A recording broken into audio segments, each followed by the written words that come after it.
अस्सलाम वालेकुम dear student, this is Hameed. देखिए बेटा, आज हम आपके लिए सेकेंड ईयर मैथ्स में चैप्टर नंबर 1 करेंगे और जिसका नाम है फंक्शन एंड लिमिट्स। अब आप सबको पता है बेटा कि फर्स्ट ईयर में आपने फंक्शन के मुतालिक कुछ न कुछ सीखा होगा। अब मसला ये बेटा कि इस चैप्टर को समझने के लिए आपको छोटे छोटे टॉपिक्स को जहन में रखना होगा, उसके डिफिनीशन को जहन में रखना होगा, क्योंकि सेकंड ईयर का जितना भी कोर्स है वो ज़्यादातर डिपेंड है इस चैप्टर 1 पे। मिसाल के तौर पर फंक्शन आना चाहिए आपको, लिमिट्स आपको आना चाहिए, तो बाकी जितने भी चैप्टर्स हैं, मतलब चैप्टर 2, चैप्टर 3, चैप्टर 4, चैप्टर 5, 9, 10, 11, ये चैप्टर आप फिर आसानी के साथ कर सकते हैं।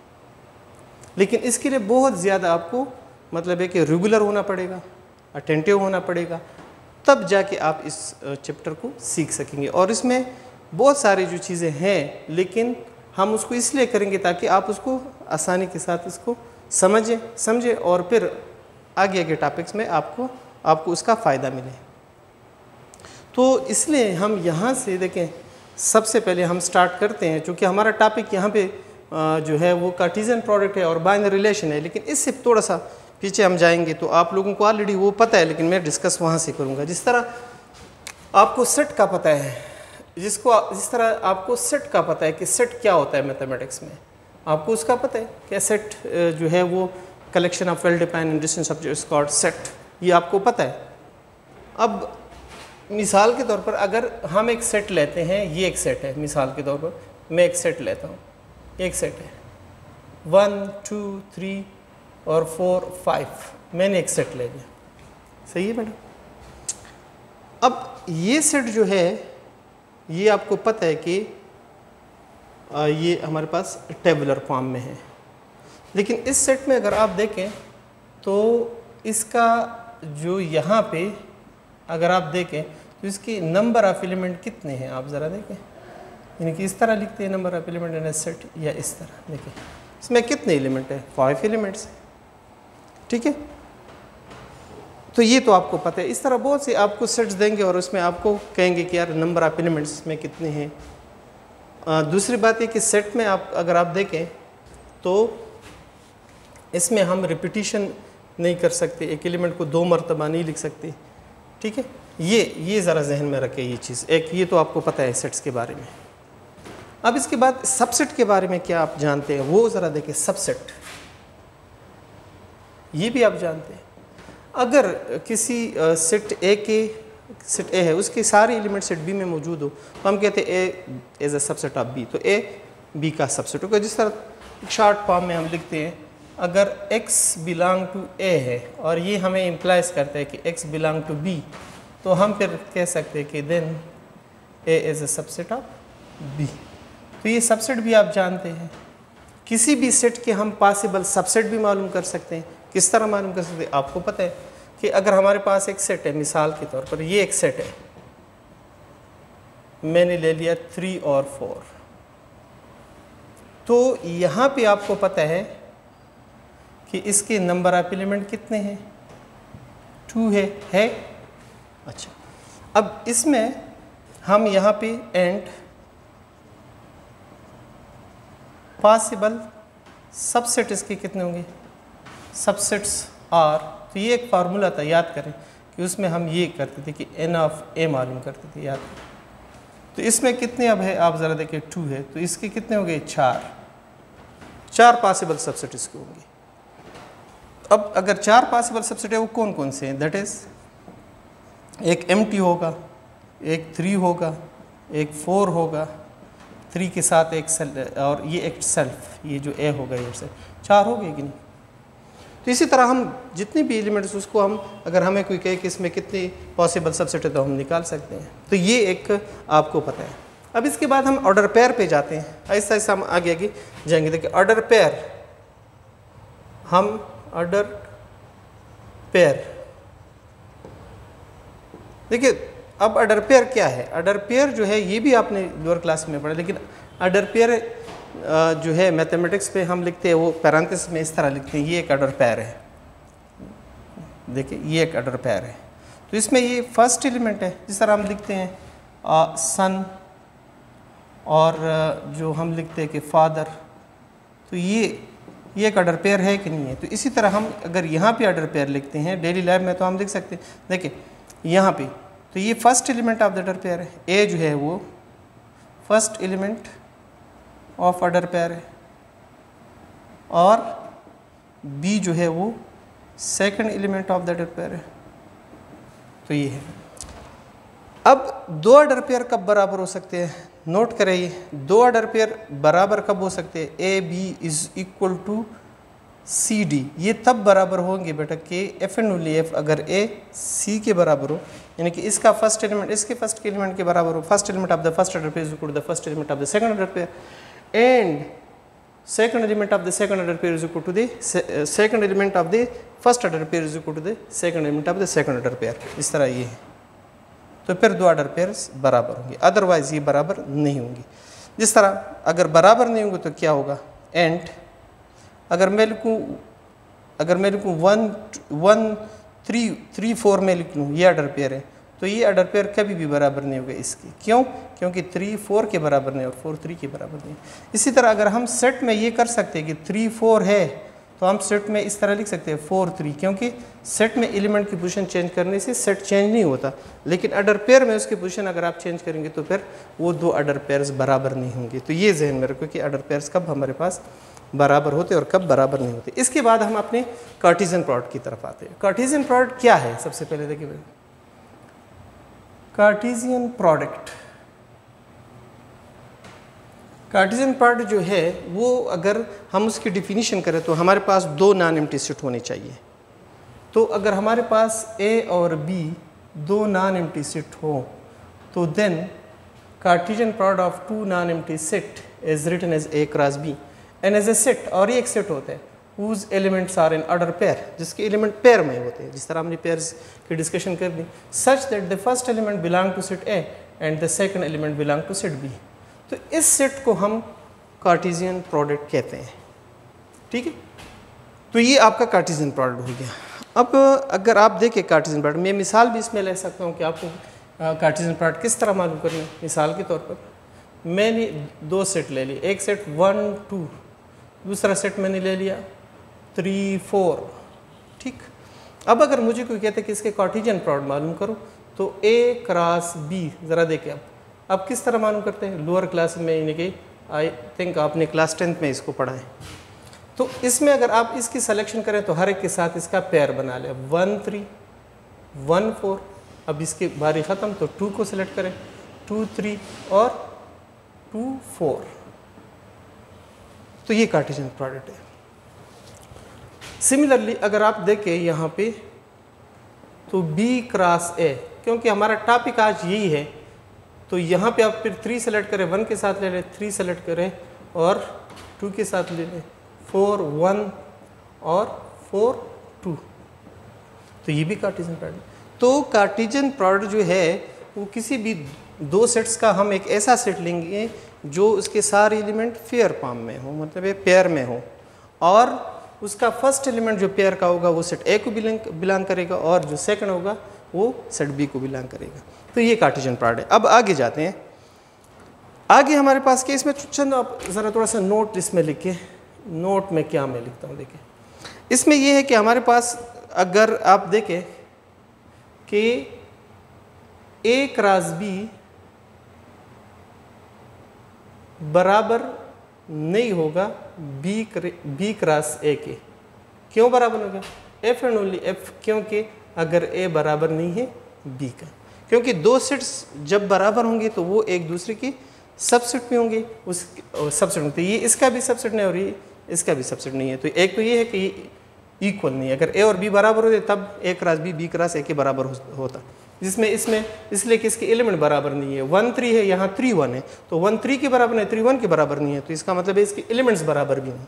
इसका मतलब है दो cartesian product A cross B cross A के बराबर नहीं होगा। क्यों, उसकी वजह है कि ए और बी बराबर नहीं है। ठीक है। तो दो सेट्स अगर बराबर नहीं है तो इसका मतलब है उसका कार्टेशियन प्रोडक्ट भी बराबर नहीं होगा, एक। दूसरी बात, अगर है तो फिर कार्टेशियन प्रोडक्ट बराबर होगा, otherwise A cross B is equal to B cross A. अब इसमें एक और बात, अगर मैं इसमें एक और बात आपको कहूँ, और वो ये है कि ए, अगर एफ ए में एलिमेंट की तादाद जो है वो m है और number of element in B जो है वो कितने हैं, वो n है, तो then number of element in A cross B में एलिमेंट्स की तादाद कितनी होगी, number of A into number of B. या आप इसको इस तरह लिख सकते हैं, ए क्रॉस बी, इस तरह भी लिख सकते हैं, number of A into number of B. मिसाल के तौर पर यहाँ पे m है और n है, तो ये इसके इस तरह हमने यहाँ भी क्या देखिए, इसमें कितने एलिमेंट थे 2 और इसमें कितने एलिमेंट्स थे, तो यहाँ पे आप चेक कर सकते हैं ना कि हेयर a की तादाद कितनी है 2 है, b की तादाद कितनी है वो 2 है। तो अगर आप देखें कि कार्टेशियन प्रोडक्ट में कितने नंबर ऑफ एलिमेंट है तो आप गिनती करें 1 2 3 4, तो इसमें कितने 4 एलिमेंट्स है। तो इसी तरह अगर आपको कोई कहे कि एक सेट है इसमें 2 एलिमेंट है और दूसरा सेट उसमें 3 एलिमेंट, तो उसके कार्टेशियन प्रोडक्ट में कितने एलिमेंट्स होंगे, तो 2 मल्टीप्लाई बाय 3, तो 6 होंगे। ये हो गया। अच्छा, अब इसमें एक और बात जो है, इस कार्टेशियन प्रोडक्ट के पॉसिबल सबसेट कितने हो सकते हैं, they possible subset of A cross B are equal to 2 power A cross B. मसलन जिस तरह हमने यहाँ लिखे 2 मल्टीप्लाई बाय 3, जिस तरह हमने यहाँ लिखे 2 मल्टीप्लाई बाय 2, ये जिसमें हमने यहाँ लिखा कि एक m क्रॉस n है या m डॉट n कितने के बराबर 4, इसका मतलब है 16। तो अगर आप देखें तो हम इस a क्रॉस b की कितने मतलब है पॉसिबल सबसेट मालूम कर सकते हैं, और वो हम मालूम कर सकते हैं 16। जिस तरह मिसाल मैं देता हूँ, तो a एक सेट है, तो यहाँ पे ये मिसाल के तौर पर 2 है, और दूसरा एक सेट मैं ले रहा हूँ वो है, यहाँ पे एक सेट मैंने 2 3 और दूसरा सेट मैंने 4 ले लिया। तो अगर आप ए क्रॉस बी मालूम करते तो इसमें कितने एलिमेंट्स होंगे, ज़रा देखिए 2 एलिमेंट्स होंगे, 2 4 के साथ, फिर 3 4 के साथ, ठीक। तो इसमें ये हो गया। अब अगर आप देखें तो इसमें n of A cross B कितने हैं, आप ज़रा काउंट करें कि नंबर ऑफ ए और नंबर ऑफ बी, एक इसमें 2 एलिमेंट है और इसमें 1 एलिमेंट है, कितने हो गए 2। तो अब यहाँ पे आप देखें कि पॉसिबल सबसेट कितने हो गए इसके, तो वो 2 पावर 2 हो गए, तो इसका मतलब है 4। वो कौन कौन से होंगे, देखिए यहाँ पे एक एम्प्टी होगा, empty as a subset of every non empty sets, तो यहाँ फिर ये होगा, देखिए इसमें क्योंकि इसके एलिमेंट फेयर में इसमें 2 एलिमेंट्स है, एक ये है और एक ये है, तो ये एक ये हो गया, और यहाँ पे 3 4 और एक जो इसके साथ सारा ए क्रॉस बी ले लें। तो ये कार्टेशियन प्रोडक्ट के कितने पॉसिबल सबसेट हो गए, 4। तो अब आगे जाते हैं और इसको थोड़ा सा आपको और एक्सप्लेन करते हैं। तो यहाँ पे पॉसिबल पॉसिबल सबसेट्स आ गए। अब हम आते हैं जो कि हमारे पास टॉपिक है जो बाइनरी रिलेशन, जिसको हम सिंपल कहते हैं कि रिलेशन भी कहते हैं। अब ये क्या है, इसकी डिफिनीशन ये है, any subset of the Cartesian product,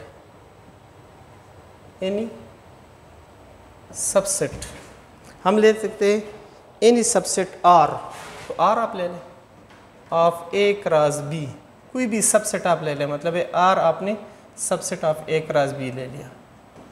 any subset of R cross B is called relation.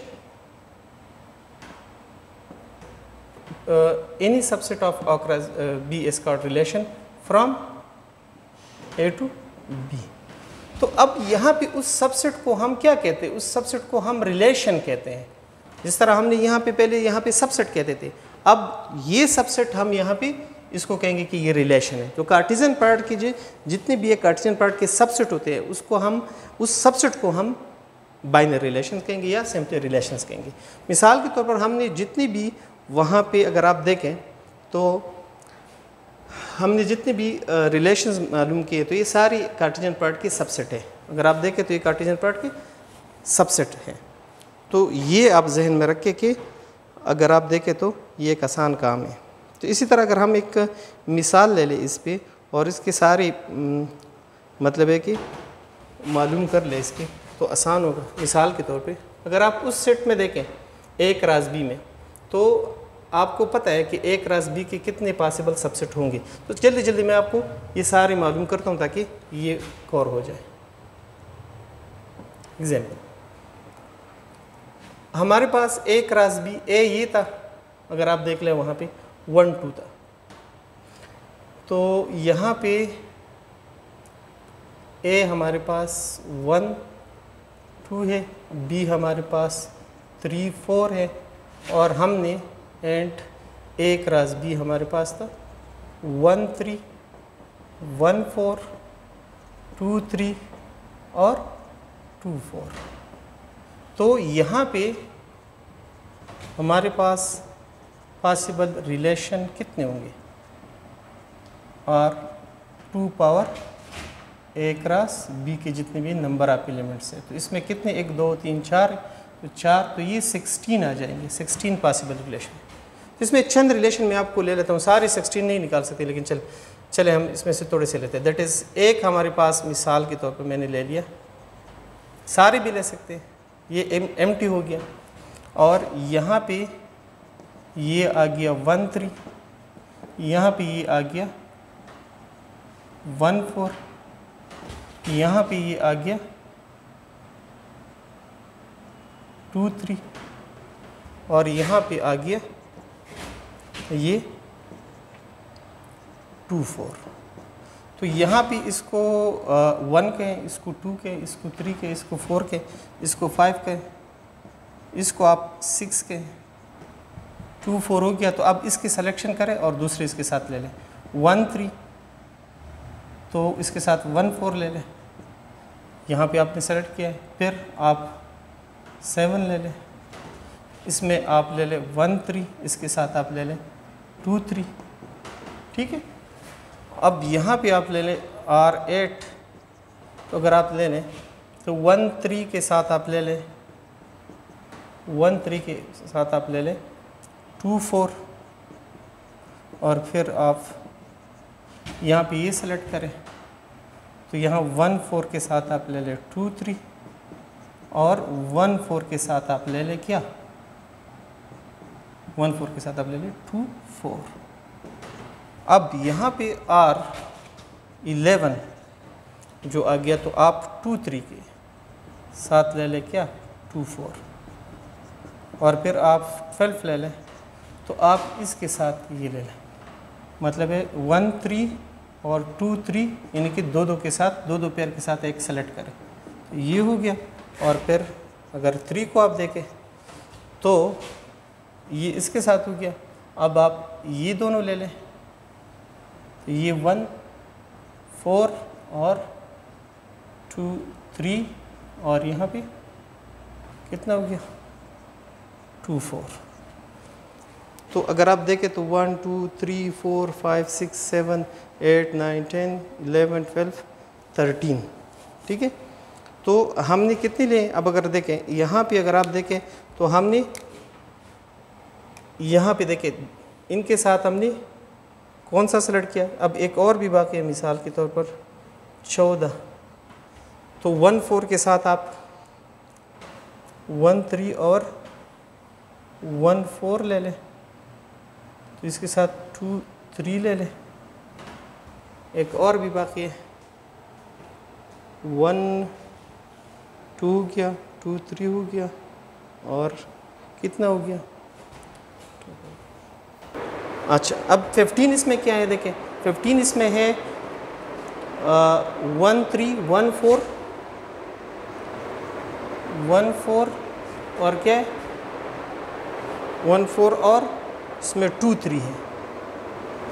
तो इसकी ज़रूरत नहीं है, लेकिन आप इसको अगर निकाल भी सकते हैं, मेरा मकसद ये है। ज़रा देखिए ये हो गया। अब देखिए बेटा आगे हम जाते हैं, थोड़ा सा आगे हम जाते हैं और इसको इसमें वो बाइनर रिलेशंस आपको बताते हैं कि कितने बाइनर रिलेशन इसमें हैं। ज़रा देखिए इसकी सारी ये जो है सबसेट ऑफ कार्टेशियन प्रोडक्ट है, तो ये बाइनर रिलेशन सारी हुई, तो ये आसान है। अब इसमें हम बस लास्टली ये कहेंगे कि domain and range of a relation, तो ये हमारा टॉपिक है। तो इसमें डोमेन और रेंज का हम अब पढ़ेंगे कि इसमें क्या है। तो डोमेन और range of binary relation, F अगर हम एक रिलेशन लेते हैं, F a relation R from A to B एक हमारे पास एक रिलेशन है, दैट इज़ मिसाल के तौर पर हमने ले लिया आर, एक रिलेशन हम ले लें एक्स वाई, एक रिलेशन है जिसके सारे एलिमेंट ऑर्डर पेयर्स में है। आपको पता है इसमें फर्स्ट ए को बिलोंग करते हैं और सेकंड एलिमेंट बी को बिलोंग करते हैं। तो देन इसका डोमेन क्या होगा, इस रिलेशन का डोमेन जो होगा वो the set consisting of the first element of the order pair of the relation. तो ये जो होगा इसका जो डोमेन होगा, then domain is the set consisting of the first element of the order pair। तो ये x, ये आप इसमें से लेंगे x such that x y belong to R, तो ये इसका डोमेन हो गया। एंड रेंज जो होगा वो क्या होगा, वो set consisting of the second element होगा ऑफ द रिलेशन। जो रिलेशन के जितने भी ऑर्डर पेयर है तो उसमें सेकंड एलिमेंट का उसके कलेक्शन ले ले, तो उस सेट को हम कहेंगे कि ये हमारे पास रेंज है। तो किसी भी यहाँ पे किसी भी आप डोमेन, किसी भी बाइनरी रिलेशन के आप डोमेन और रेंज मालूम कर सकते हैं। मिसाल के तौर पर आपने यहाँ पे एक ले लिया R12 ले लिया, मिसाल के तौर पर ये एक बाइनरी रिलेशन था। आपने अभी के सारे आपने जो पॉसिबल रिलेशन मालूम किए हैं, तो इसमें इसमें डोमेन क्या होगा बेटा, देखिए डोमेन ऑफ 12, तो ये 1 और 2 होगा, set consisting of the first element of the order pair. और रेंज इसमें क्या होगा, तो रेंज जो होगा ऑफ 12 क्या होगा, 3 3 और 4, तो 3 4 होगा। तो किसी भी बाइनरी रिलेशन के आप डोमेन भी मालूम कर सकते हैं और रेंज भी मालूम कर सकते हैं। तो